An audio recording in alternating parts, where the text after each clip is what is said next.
You are listening to The Wowdown. Hey Carys, thank you so much for joining us on the podcast today. How are you doing? I'm good, thank you. How are you? I'm great, thank you. Enjoying, excited about the whole new lockdown plan. It's a little bit of hope, isn't it, in the time that we set? Yeah, for sure. there's an end. At some point. Thank you so much for joining us today. Obviously, you know, we're doing this podcast in regards to Careers Week. And so we want to talk to, you know, young ladies like yourself that are doing great things and, you know, have got a great future ahead, just to kind of find out a little bit more about, you know, what kind of career advice you got, you know, are you doing the same kind of career that you thought you were doing when you were younger? And just to get that kind of insight to inspire other women as well, you know, with their careers and what they want to do in the future. So just starting off, so just tell us your name, tell us what you do, and you know what you're currently doing now. Yeah, so I'm Carys Beth, and basically at the moment I am a student and I'm studying media production at Liverpool John Moores. Awesome. And then I work for the media department in Liverpool One Church, doing a lot of the social content, anything media wise, and then I freelance for myself on my own, any videography work, editing work, so anything creative really, any content creating. So I've kind of got my own little side businessy thing going on, but yeah, that's what I do. Amazing. Am I okay to ask how old you are? Yeah, I'm 19. 19. To be young, and you're doing so much things at that age. You don't remember. I think I was just getting into uni at 19, so I had no idea. I was just excited to be at uni. So, you know, you're a really great point at your age at this moment, really, to be doing that. So do you remember what you wanted to be when you were younger and why? Is it like connected to what you're kind of doing now? Yeah. Well, when I was like really young, all I wanted to do was work with animals. I was just obsessed with animals. And then it was kind of when I was about like year 6 to like year 10, I was fully like devoted to becoming a tattoo artist. Wow.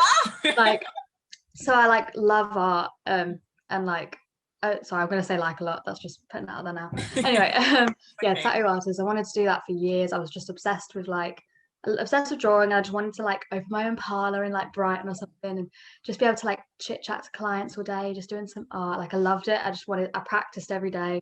Amazing. But then I kind of see where I got to where I am now, because from like young, like I've always videoed things, like I've always been making little things on like iMovie and like putting things together. And then that's what I wanted to do when I was younger. So pretty much work with animals and then tattoo artist. The only things I can really think of until I then did what I do now. Well, the tattoo artist stuff like that kind of feeds into your creativity, isn't it? Yeah. So that you wanted to have a creative outlet, regardless of if it was video or tattooing. Yeah. And you still love animals now, so you know, and you're a great dog. So yeah, kind of work with animals, but not exactly to get so mucky in a way. So no, yeah, definitely. So did you receive any like career advice at school? I know sometimes, like, you know, I think once you get to like year 10 and you're doing your GCSE, sometimes you kind of have like career advice. Did you get any? And did it kind of help you on your journey to where you are now? To be honest, there was career people, but I don't actually remember really getting any proper career advice. The only thing I remember is I was quite in sixth form. I think you get quite tight knit with your teachers. So I know that my media teachers, that's when I started doing media and fully got into it properly. I was quite close to them, and they kind of took me under their wing as in like in career like advice and all that kind of stuff. So they were very much, you know, these are the options, like, you know, we believe in your talent, like this and that. So they just gave me like options and career paths. And I think we had like career days and stuff like that, like what to do, like uni, what options. But I think I got it more from my parents, to be honest, than school. Okay. In the sense of like they were just like, do what makes you happy, you know. There's no one way work for like everyone. It's like there's so many routes. So I think that's kind of what school said, to be honest, as well. But awesome, fantastic. So many different ways that people kind of got into their careers and stuff like that. So, you know, when you realize like, you know, okay, like media is kind of what I want to kind of get into, did you see a kind of clear route? Did you kind of have a plan of like, okay, this is where I want to get to. I'm going to go to uni, I'm going to do this, I'm going to do like work experience. Did you kind of have that clear route in your head? I think for me, it was like, I was always a warrior. So I've always been kind of told to, you know, just look at the next steps. I think for me, it was like, I'm not going to look at like, because I didn't know what I wanted to do, and no one really knows what I want to do exactly. I kind of just was like, right, I'm just going to do what I enjoy and see what little steps it takes me to. And then one day I'll be somewhere where I go, wow, I didn't even think about this, but I've just taken all these little small steps that have kind of got me here. So like, yeah, I think just doing what made me happy at the time. And then I didn't really have a clear route. I knew I wanted to go university because it was more so that I could buy time and work on like freelance and stuff like that. Because I knew there was other ways of going about it. But yeah, I knew I wanted to go uni, but I wasn't sold on what I go into after uni. Like I still don't know. I'm kind of just, especially volunteer work as well. I think that helps clear your path, because you learn what you can do and can't do and what you enjoy and not. So permanent. So yeah, I think that's really good tips, actually. I think definitely doing what you love and then seeing kind of like what it leads to is really good, because, you know, you might love a certain element of something. And instead of saying like, you know, as you said before, you wanted to be a tattoo artist. So you love creativity, but then you realize actually, you know, I'm more kind of wanting to go towards video and content and that kind of thing. But you did what you loved, which was creating things and being creative. So I think that's definitely really important, and really good tip for that as well. So looking back now, I know it's only been like a few years since you left. But back way then, is there anything that you would do differently looking back now? Yeah, no, I think in terms of differently, I think I would have just worried less in terms of careers and where you're going to be, and more focus on like, so as in terms of like getting places, it was more like I had to look at, say, A levels or GCSEs to get to where I wanted to go. It was more like, I don't need it to be the most amazing result. I just need it to get me to the next step. So it's like a stepping stone. So just not worry and just know that as long as you can get to the next step, like you get enough to get to the next step. And like, you know, I think always just, I think practicing as well, like, you know, I think I'm practicing, I don't regret that. So I think from a young age, like explore different things. There's so many fun things out there to try, and like hobbies that you never know could be what you love, especially creatively. So yeah, probably change the worrying. But I'm quite thankful that I was quite curious and had a lot of time on my side and just got to practice all the things that I loved. So yeah, that's really good. And I think, as you said, like, you know, sometimes the route to somewhere looks a little bit different, but it's just focusing on that kind of one step, isn't it? It's like, you might not be able to get to the next step from the route that you generally do, but, you know, you'll get there eventually. And if you're just doing it one step at a time, then you'll get there, kind of thing. So really good tips. What's been the most valuable piece of work-related advice you've been given, whether with jobs that you've done or in your volunteering at your church? What's the best kind of advice that you've had?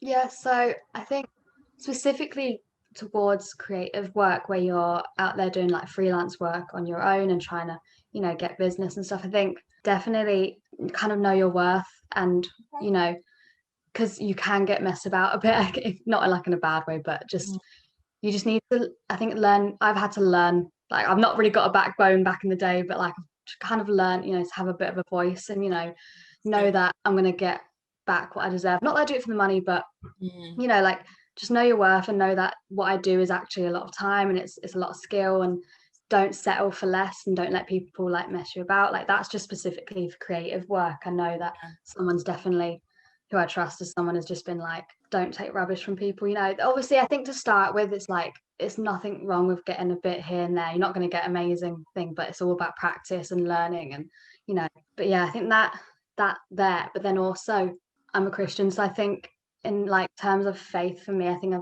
just an advice have just been, for me, it's like, I don't think that God's going to put you anywhere for no reason.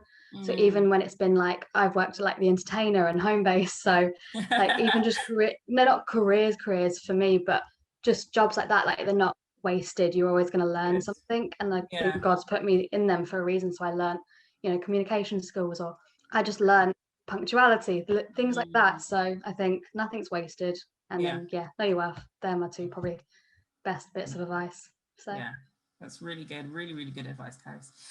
So obviously your job and what you're doing now with the freelance, with uni and with volunteering, you know, sounds like a lot of fun, and you know, you're getting to do a lot of creative stuff. So what do you love most about the jobs that you're doing? Definitely just the fact that because I'm doing what I love, it's like don't ever feel like I'm working. It's Okay. kind of like a working day is like just I love it. It's fun for me. It's you know, and I love that I've got to a place where even at 19, like you know, it's kind of becoming my career already, like from so young, because I've just put in the work in terms of volunteering. And yeah, I love it. I kind of thrive off it. So I volunteer at church and I screen direct on like a live broadcast, and you know, I thrive off of that. And it's like, wow, I get to do this. It's like, oh my goodness, this is so like I'm just grateful for it, the fact that I get to do what I can do, and that be my career at the time being. I don't know how it will change, but yeah, so definitely the fact that I never feel like I'm working. You know, I'm always having fun, trying new things, and pretty much that, to be honest. Love that, and it can express myself, so it's just, I love it. Yeah, and I think, as you said before, you know, if you're doing something you love, it's not going to really feel like a job, is it, in a way? Because it's something that you're passionate about and something that you love. So if you could trade careers with anyone now, who would it be and why? Do you know what? It would probably be a camera crewman. It's not anyone specific, but a camera crew from a David Attenborough show or something like that. Because I could then, it's not like it's creative, but the idea of working with animals whilst being like working with a camera, whilst traveling would be like amazing, because I've always wanted to do it, and I've always been like, well, I could put both my skills, you know, my love and my skills together. But I did a lot of research, and I don't know if I could handle the climates and all that, because you've got like equipment over like mountains in like ridiculous heat, or stay in like a whole year in like the Arctic or something, filming penguins just one shot. Like, it's hard work. I was like, I don't know if I could do that. But if I could, that would probably be what I'd switch my roles with, because the things you probably see are just probably mad. I would love it. I know, definitely. Like, you know, you see animals in habitats that, you know, we don't usually get to see them on a day. Yeah. It's kind of just, the surroundings are incredible. Like, I just love that. That would be so great. It does sound like hard work, but you never know. There might be a little opportunity to go somewhere just for a month instead of a whole year. So much better. I'll film some squirrels, you know, out in Liverpool. So there's loads there. I'll film a dog as well. If you could give advice to anyone who's 16, you know, just leaving school and about to either go to college or sixth form, what 3 bits of advice would you give them in terms of like careers? I'd say firstly, just grab opportunities that come your way. Like, any opportunities that comes your way, just grab it, because it's hard. I know from a young age that like things are really going to come up much, but you'd be surprised. Like, go out there looking for it, you know, throw yourself into it. Just like throw yourself into what you love. And even if you don't know if you want to do it like when you're older, just if you're enjoying it or you're interested or you want to try something new, like voluntary work is 100% got me where I am today, because I've just put in the work voluntarily, and then you realize that actually pays off. So then you can do it. But definitely just opportunities, like, just take them when you can. Don't throw them away, basically. Second one probably be, I've kind of already touched on this, but you know, don't worry. Like, what you're doing now isn't forever. Like, everything's temporary. Like, you don't know where you're going to be, how things are going to change. If you're not enjoying where you are now, like career wise, because you know, you're young, like I don't even know what I'm going to do. People when they're old don't know what they're going to do. Don't stress too much on it, and just see what you enjoy. Try new things always, and then just look at your options. Just see what options there are, because as well, like my third advice would be like, it's not one way fits all. Like, everyone's so different and everyone works so differently, that university might work great for someone else, but then, you know, an internship might work way better for that person. And it's not that they're any better or they're any smarter. It's just everyone's so different. I think school sometimes teaches like one shoe size fits all, but I think everyone's so different and works in different ways. And I think just look at your options, and just whatever you do it with all your heart. Some really good tips there, Carys. Thank you so much. That's really helpful. Thank you so much for everything that you've given and your time. And you know what? Absolutely good luck. I know that you're going to do great things in the future, because, you know, you're so talented and you're so passionate about what you're doing. So, you know, you never know. We might see your name come up on like a show, main camera. Maybe David Attenborough's. In what? Maybe David Attenborough's if I'm lucky. Exactly. You know what I mean? Like, you never know. But thank you so much. Yeah. No worries. Thanks for having me. Career, really appreciate it. Thank you so much, Carys. Oh, no, thanks for having me.